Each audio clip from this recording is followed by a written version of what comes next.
I'm Jake. I am a second year grad student in the Asian Languages and Civilizations department, studying Chinese. I'm originally from Phoenix, Arizona. I graduated from BYU in 2021, and I lived in Taiwan for a little while after that, and here I am. I'm doing a grad program now. I'm Aaron Matoya. I'm a second year PhD student in history here at CU Boulder.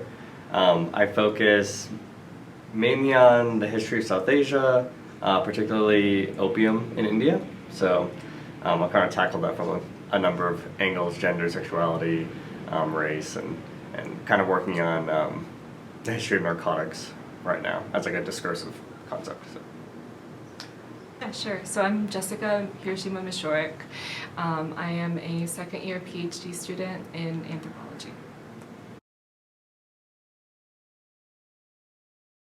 I'm studying Korean, and I kind of got interested in Korea, specifically with U.S.-Korean relations, North Korea, stuff like that. It's kind of intriguing to me.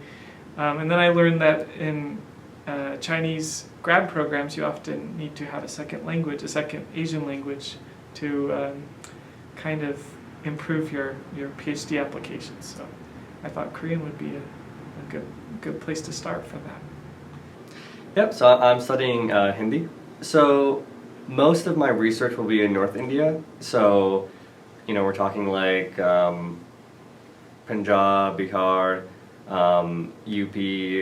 I know there's a number of languages across India, obviously, that each of these states has, but Hindi's kind of like a catch-all. Maybe is like not a great way to say it, but a lot of people know Hindi as well as their like state language. So. Yeah, so I'm half Japanese. My research is about half Japanese identity, and so I started learning Japanese when I was an undergrad in college. When I was a kid, my mom never used Japanese at home with me because she thought it would make learning English harder for me. And so I really wanted to start learning Japanese once I got into college, and now that it's part of my research, it gets to be like important to me in a lot of different ways.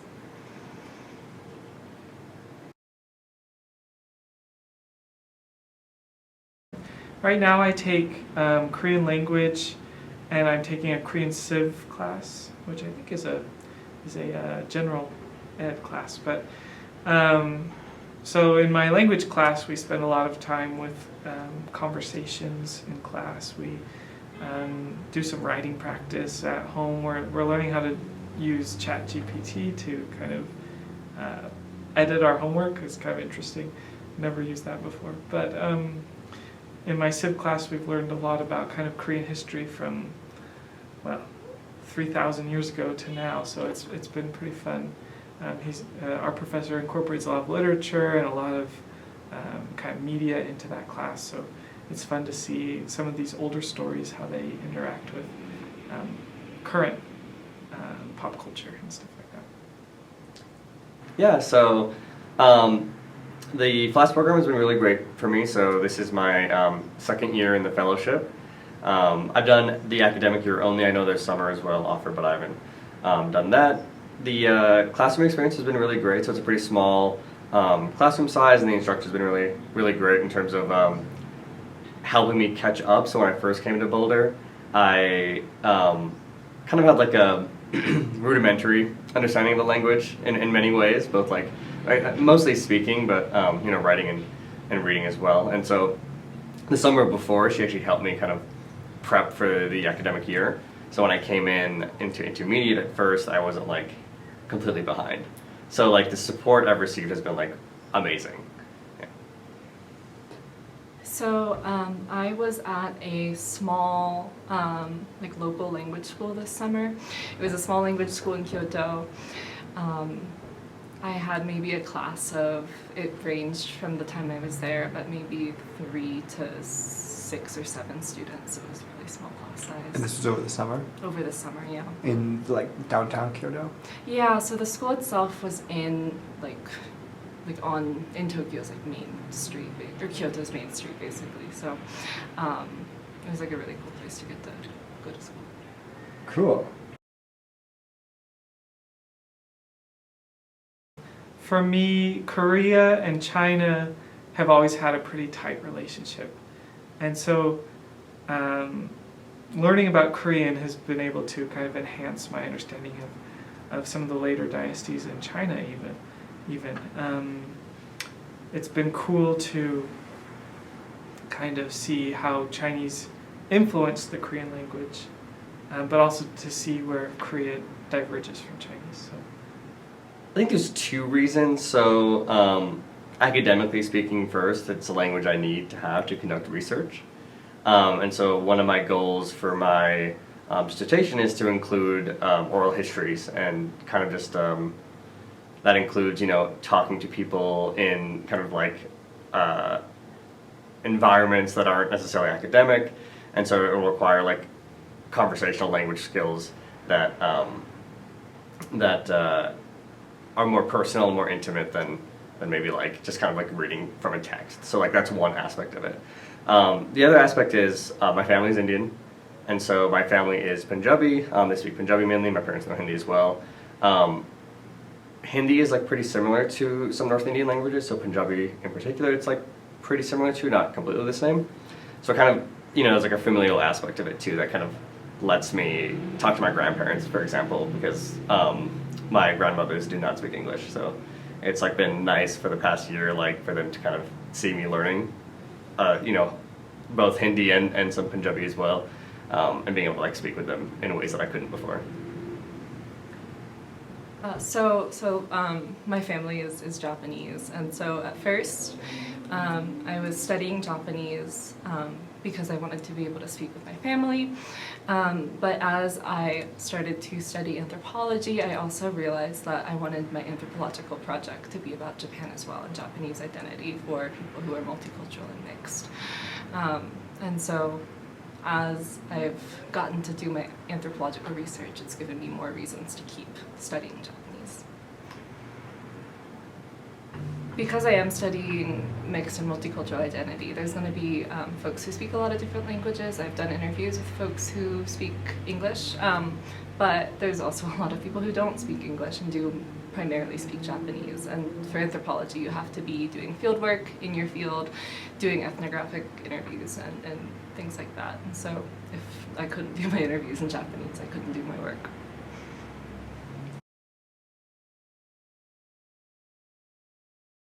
So last year, my focus in my degree was more classical and medieval era Chinese literature. And it was very fun last year to kind of see how Korea and China interacted in this era, specifically looking at some of the officials from Korea that traveled to China to as various ambassadors or attachés or even tributary offerings to the dynasty. So that was pretty interesting to have this FLAS Fellowship that I could kind of dig more into the Korean elements of that story. Yeah. Yeah, so like the FLAS Fellowship is two parts, right? So like it's one part language, but there's also like a content component built in. So like just speaking to the language, doing research in another country, in this case, India, being able to speak, read, write Hindi is like very important for me to be able to, quite literally like create my dissertation. And the other part for the content is that FLAS does a nice job of making sure that like you're not just like getting language in isolation, because, and it kind of gets back to what I was saying before about like the kind of intimate personal level of conversational language skills, is that you also need a lot of like kind of cultural context and social skills adapted to whatever environment that you may be going to, that allows you to speak to people not just through like literal words, right, but through like feelings and emotions and connections and things like that.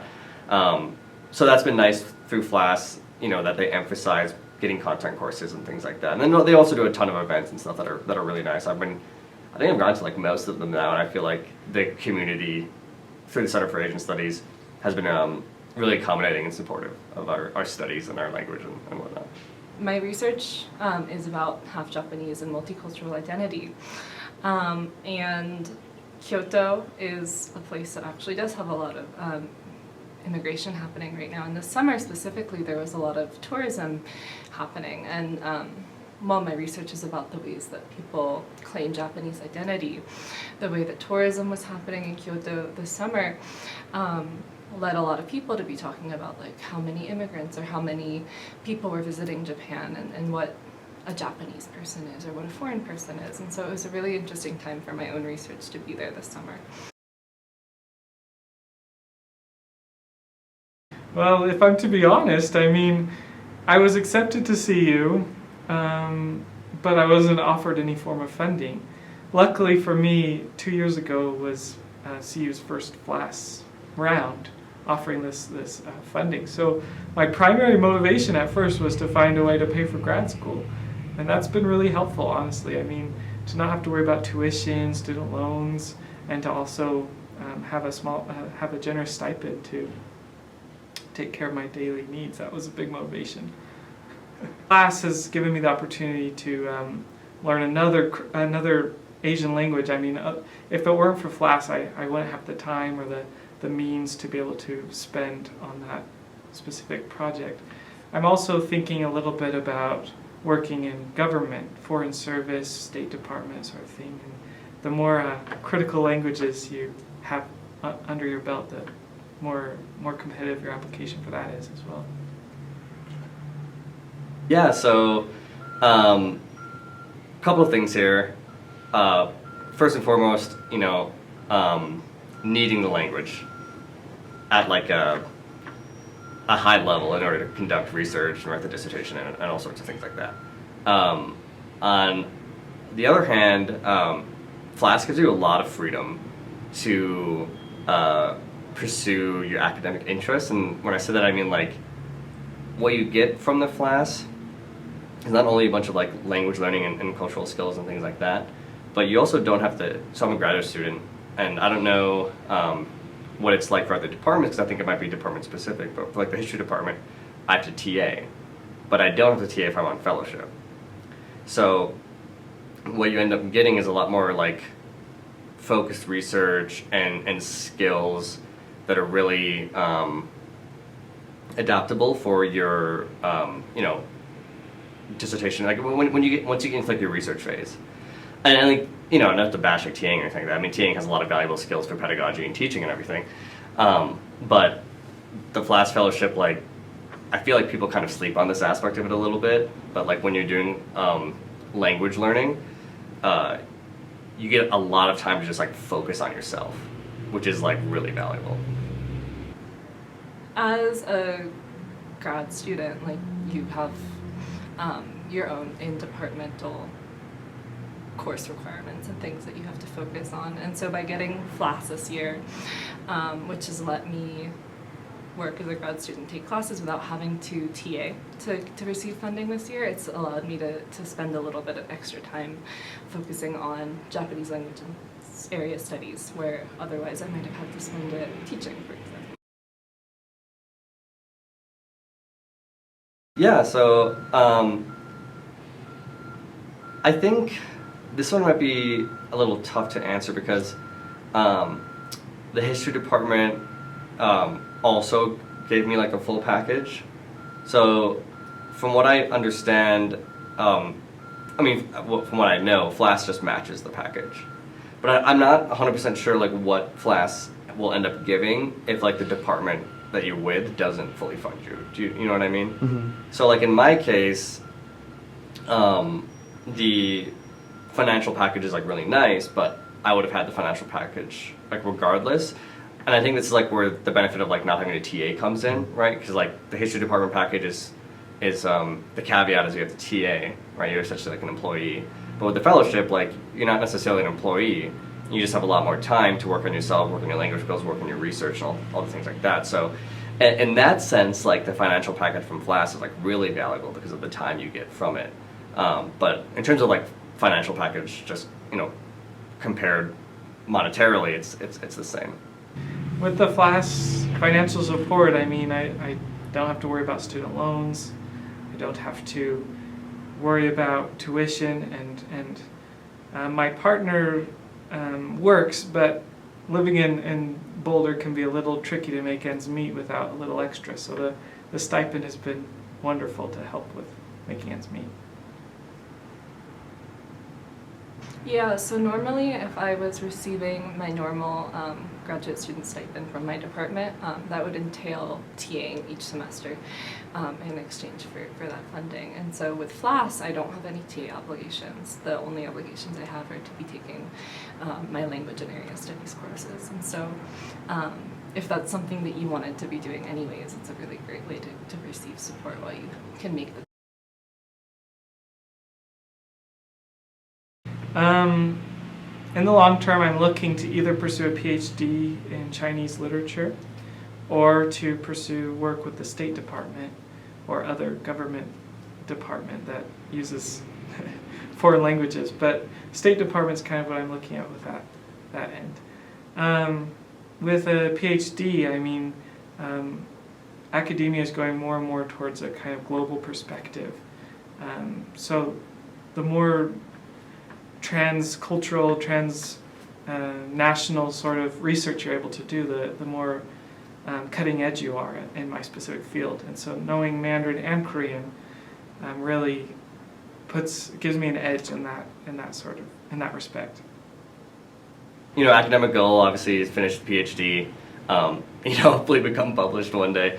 Career goals is I want to be a professor. So I've been in higher education now at varying levels as a student, as an employee for the past, almost decade, I guess. Also, another crazy thing to say, when you start to count the years, it's like, it's amazing in some way. So yeah, I think I feel like it's important to like know and understand the language as an instructor, because there's things knowing the language and being able to access certain materials and certain people's voices that are just like so valuable in their own ways that you can't do if you don't have language skills, right? And so like to be able to like really emphasize that to students, like, down the road when I hopefully become a professor, I think is really important to me. So my research is really personally important to me, so that's something I'd like to be able to continue pursuing for the rest of my career. So I'd like to be working in academia, and then I mentioned that I actually really do enjoy teaching, and so I'd really like to be at a college where I could be working in anthropology.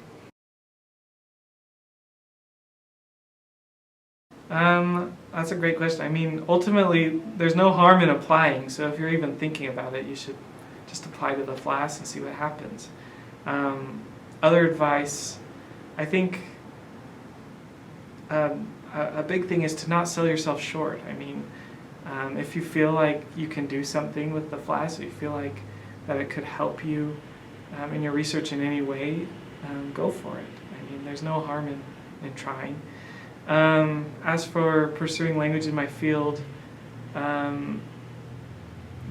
you gotta just go all in with it too. I mean, learning a language you only learn as much as you put in, and so FLAS gives you more kind of financial freedom, academic freedom to go all in on something. Beginning to learn a language, or have been like thinking about learning a language, but I think one of the big things that kind of scares people, it's like really daunting, is like committing yourself to learning a language in which you think is like too hard, right? You're like, oh, I'm going to spend 3 years or something doing this language, or maybe I'm not even like good enough to get in, or like whatever the concerns may be. That's like what the FLAS is for, right? Like even if you don't know any part of the language, like you'll start the FLAS program, and the support structure and the classes and the events and everything are going to like boost your language learning so much more than just like an undergrad class. Like it's like a lot more like personalized and kind of intimate, like in a way. I don't know if that's like the best word to describe it. So yeah, and that's like the main thing I would say. And then also the money and the time you get from FLAS, like it's always worth applying, even if you don't think you don't think you'll get it or whatever it is. Like it's like always worth a shot, because if you do end up getting it, like it'll like change. It could change your academic career, right? Or in my mind, studying like area studies and language and things like that, it's really important to have like a personal reason to want to do it. I think studying languages is hard work, like at least in the sense that it's time consuming, and so it should be something important to you that you care about, especially when you're doing area studies. I think finding personal importance in your research is important.